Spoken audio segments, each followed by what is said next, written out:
ఆషాఢ మాసం సందర్భంగా మన కాసం ఫ్యాషన్స్ కిలో చీరలు కొనండి, అరకిలో చీరలు ఉచితంగా పొందండి. బీజేపీ సింగరేణి బాట పట్టింది. సింగరేణి భరోసా పేరుతో కార్మికులకు చేరువయ్యే ప్రయత్నం చేస్తోంది.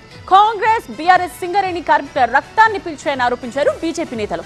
తాడిచెట్టు బ్లాక్ ను వేలం లేకుండా గనిని కట్టబెట్టిన ఘనత ప్రధాని నరేంద్ర మోదీదే అన్నారు కేంద్ర మంత్రి కిషన్ రెడ్డి. కేంద్ర ప్రభుత్వం సింగరేణికి అండగా ఉందన్నారు బీజేపీ నేతలు. కొత్తగూడెంలో సింగరేణి భరోసా యాత్రలో పాల్గొన్న బీజేపీ నేతలు కార్మికులకు అండగా ఉంటామన్నారు.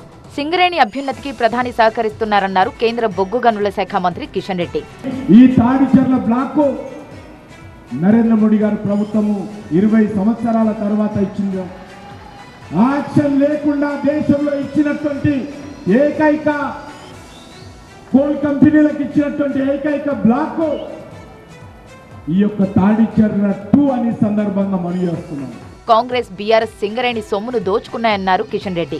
సింగరేణి మరి ఈరోజు బంగారు బాతుగుడ్డుగా కాంగ్రెస్ పార్టీ బీఆర్ఎస్ పార్టీ వివరించింది. ఎవరికి దోచినంత వాళ్ళు దోచుకున్నారు.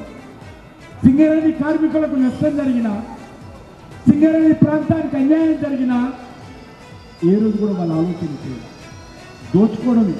వాళ్ళు సిద్దిపేటకి తీసుకెళ్లారు డబ్బులు, ఇప్పుడు ఈయన కొడంగల్కి తీసుకెళ్తున్నారు. రాష్ట్ర ప్రభుత్వం గొడవైందా? డబ్బులు లేవా? మా సింగరేణి కార్మికుల డబ్బే అవసరమా? మరి ఆ రోజు కూడా పీనిగలు తింటోడు పోయి ఏనిగలు తింటోడు వచ్చింది. ఇప్పుడు కేసీఆర్ హయాంలో పీనిగలు తింటే కాంగ్రెస్ హయాంలో ఏనిగలు తింటా ఉంది. సింగరేణి నష్టాల్లో ఉన్నా కూడా కార్మికుల సొమ్మును సీఎం రేవంత్ రెడ్డి దుర్వినియోగం చేశారన్నారు బీజేపీ తెలంగాణ చీఫ్ రామచంద్రరావు.